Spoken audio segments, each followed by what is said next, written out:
পাঁচটি জিনিসের ফিতরা কিভাবে দিতে হয় আজকে আমরা এই সম্পর্কে পরিপূর্ণভাবে জানব ইনশাআল্লাহ। রাসূল সাল্লাল্লাহু আলাইহি ওয়াসাল্লামের যুগে পাঁচটি জিনিসের দুই রকমে ফিতরা দিতে হতো, দুই পরিমাণে। এক পরিমাণে হলো চারটি ফিতরা, চারটি জিনিসের ফিতরা, আর এক পরিমাণে হলো একটি জিনিসের ফিতরা। এই যে রাসূল সাল্লাল্লাহু আলাইহি ওয়াসাল্লামের যুগে পাঁচটি জিনিসের যে ফিতরা দেওয়া লাগতো, এটা কিভাবে দিতে হবে, এটার বন্টন কীরকমভাবে হবে, আমরা শুধু জানি যে পাঁচটা জিনিসের ফিতরা দিতে হয়। পাঁচটি জিনিসের উপর নির্ভর করে কি দিতে হয়? ফিতরা, সদকাতুল ফিতরা দিতে হয়। কিন্তু এটা দেওয়ার নিয়মটা কী? আমরা শুধু শুনেছি যে সর্বনিম্ন ফিতরা, সর্বোচ্চ ফিতরা। আসলে এই জিনিসটা কি আমাদের অনেকেরই কিন্তু মাথায় কিন্তু ঢোকে না। তো আজকের ভিডিওতে আমি পরিপূর্ণভাবে আপনাদেরকে ক্লিয়ার করে দেব যে এই পাঁচটা জিনিসের ফিতরা দেওয়ার নিয়মটা কী। তো রাসূল সাল্লাল্লাহু আলাইহি সাল্লাম এই ফিতরা দেওয়াকে, ফিতরা আদায় করাকে ওয়াজিব করে দিয়েছেন। ফিতরা দেওয়ার উত্তম সময় হলো ঈদের দিন, ঈদগাহ ময়দানে যাওয়ার আগেই এই ফিতরা আদায় করতে হবে। ঈদের দিন ঈদগাহ ময়দানে যাওয়ার আগেই কী করতে হবে? ফিতরা আমাদেরকে আদায় করতে হবে। তবে আপনার ঈদের 2-1 দিন আগেও বা রমজান মাসেও কি সদকাতুল ফিতর আদায় করা যাবে। তো এই সদকাতুল ফিতর নারী, পুরুষ, ছোট বড়, বৃদ্ধ বৃদ্ধা, স্বাধীন পরাধীন, কৃতদাস, সকলের উপর এই সদকাতুল ফিতর আদায় করাকে ওয়াজিব করে দিয়েছেন। এটা সবাই আদায় করতে পারবে, ধনী গরিব নির্বিশেষে সবাই এই সদকাতুল ফিতর আদায় করতে পারবে। তো এই সদকাতুল ফিতর পাঁচটি জিনিসের উপর সদকাতুল ফিতর আদায় করতে হয়, সেটা দুই পরিমাণে। এক পরিমাণ হলো অর্ধসা, আর এক পরিমাণে হলো একসা। এই অর্ধসা এবং একসা, এই দুই পরিমাণে আপনার সদকাতুল ফিতর আদায় করতে হয় পাঁচটা জিনিসের ওপরে। তো যেটা হলো অর্ধসা, সেটা হলো গম বা আটা। অর্ধসা যেটা কি গম বা আটা। এই অর্ধসা গম বা আটা পরিমাণ হলো 1 কেজি 650 গ্রাম। এই 2025 সালে এই আপনার গম বা আটা অর্ধসার মূল্য নির্ধারণ করা হয়েছে আপনার 110 টাকা। 1 কেজি 650 গ্রাম গম বা আটার মূল্য নির্ধারণ করা হয়েছে 110 টাকা। তাহলে 2025 সালে যারা সদকাতুল ফিতর যারা করবে, তাদেরকে দিতে হবে 105 টাকা, 110 টাকা। এটা হলো সর্বনিম্ন ফিতরা। এর বাইরে আর 4টি পণ্য রয়েছে যেগুলো দিতে হবে একসা পরিমাণ সদকাতুল ফিতর আদায় করতে হবে। সেটা হলো যব, পনির, খেজুর, আর একটা হলো আপনার কিশমিশ। এই 4টা পণ্যে আপনার সদকাতুল ফিতর আদায় করতে হবে একসা, অর্থাৎ 3 কেজি 300 গ্রাম। তাহলে আমরা যে আটার কথা বললাম এটা হলো অর্ধসা। এটা কেন অর্ধসা নির্ধারণ করা হয়েছে? আর যব, পনির, কিশমিশ, খেজুর এগুলো কেন একসা নির্ধারণ করা হয়েছে? কারণ রাসূল সাল্লাল্লাহু আলাইহি ওয়াসাল্লামের যুগে এই গম বা আটার দাম ছিল বেশি। এই কারণে এগুলার মূল্য নির্ধারণ করা, এটার পরিমাণ নির্ধারণ করা হয়েছিল অর্ধসা। আর যব, খেজুর, কিশমিশ, পনির এগুলার মানে মূল্য ছিল তুলনামূলক একটু কম, যার কারণে এগুলার পরিমাণ নির্ধারণ করা হয়েছিল একসা।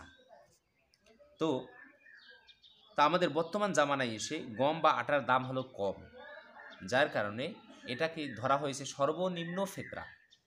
তো যারা আমাদের সমাজে যারা গরিব, যারা নিম্নবিত্ত, যারা মধ্যবিত্ত, এরা চাইলেই কি এই গম বা আটার বিনিময়ে এরা সদকাতুল ফিতর আদায় করতে পারে। তো আপনার পরিবারে 5 জন সদস্য রয়েছে, এই 5 জন সদস্যের জন্য আপনার 110 টাকা করে যদি দেন, তাহলে 500 আর 5 10 = 50। তাহলে আপনার পরিবারের জন্য সদকাতুল ফিতর হচ্ছে 510 টাকা। এটা সর্বনিম্ন ফিতরার পরিমাণ। এবার হলো সর্বোচ্চ বলতে ধরেন আপনি কোটিপতি বা আপনি লাখপতি, আপনার অনেক টাকা পয়সা রয়েছে, আপনার সামর্থ্য রয়েছে যে এই 110 টাকা করে নয়, আমি আমার পরিবারের প্রত্যেকটা সদস্যের জন্য বেশি পরিমাণে আমি সদকাতুল ফিতর আদায় করব। তাহলে আপনার জন্য হলো যেটা সর্বোচ্চ একসা, সেটা হতে হবে আপনার জবের পরিমাণে আপনি কি চাইলেই সদকাতুল ফিতর দিতে পারেন। তাহলে জব হলো একসা, মানে 3 কেজি 300 গ্রাম জবের যেটা মূল্য 530 টাকা। আপনার ওই সর্বনিম্ন ফিতরা আদায় করার থেকে আপনার একটু সামর্থ্য ভালো বা আপনি একটু টাকাওয়ালা মানুষ, আপনি চাইলে কি জবের বিনিময়ে আপনি সদকাতুল ফিতর আদায় করতে পারেন।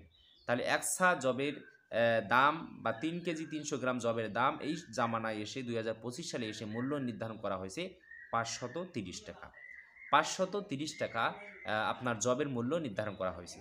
তাহলে আপনার পরিবারে 2 জন সদস্য আছে বা 3 জন, তাহলে 3 জন সদস্যের জন্য আপনি যদি জব অনুযায়ী সদকাতুল ফিতর আদায় করতে যান, তাহলে আপনাকে প্রত্যেক জন প্রতি আপনাকে 530 টাকা করে দিতে হবে। তাহলে 3 3 90 আর 3 5 1500, তাহলে 1590 টাকা আপনাকে 3 জনের জন্য সদকাতুল ফিতর আদায় করতে হবে।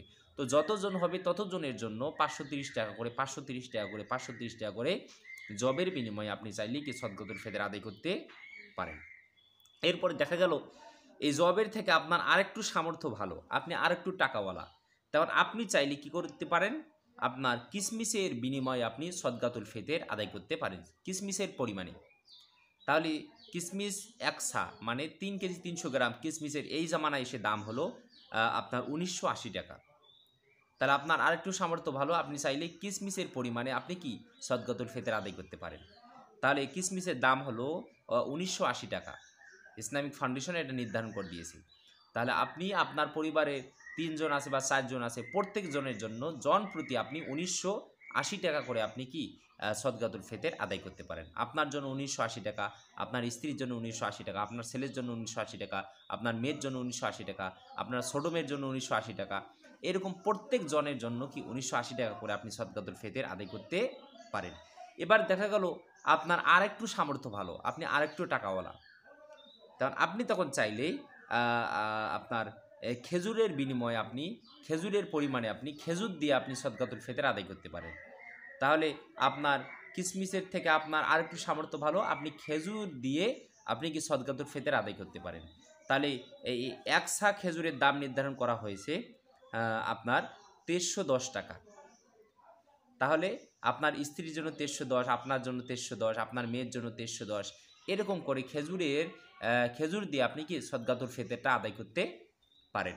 এরপর দেখা গেল আপনি আরও বড় লোক, আপনি আরও টাকাওয়ালা বা আপনি আরও ধনী, আপনি চাইলে সর্বোচ্চ যেটা ফিতরা সেটা হলো পনিরের বিনিময়ে আপনার 1 সা পনিরের দাম নির্ধারণ করা হয়েছে 2805 টাকা।